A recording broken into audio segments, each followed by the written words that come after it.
Corona એક એવી મહામારી છે જેણે દેશ અને દુનિયાના કરોડો લોકોને પોતાનો પ્રકોપ દેખાડ્યો હતો. લાખો લોકોનું આ બીમારીને લીધે નિધન થયું છે. આ મહામારી જે લોકોને થઈ છે તેમના શરીરમાં અનેક સમસ્યાઓ પણ પેદા થઈ છે. હાલમાં જ એક મેડિકલ રિસર્ચમાં સામે આવ્યું છે કે કોરોનાથી રિકવર થયેલા લોકોમાં ફેફસા સંબંધિત બીમારીઓનો ખતરો વધી જાય છે.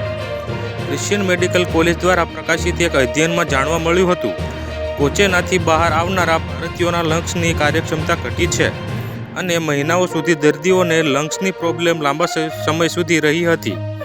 રિસર્ચમાં જાણવા મળ્યું કે યુરોપિયન અને ચીનીઓની સરખામણીમાં ભારતીયોના ફેફસાની કાર્યક્ષમતા વધારે બગડી હતી. રિસર્ચ અનુસાર કોવિડથી રિકવર થયેલા જે ભારતીયોને ફેફસાની સમસ્યાઓ આવી તેમાંથી કેટલાક ગંભીર લક્ષણોવાળા લોકોને ફેફસા સાથે સંકળાયેલી મુશ્કેલી સાથે રહેવું પડશે.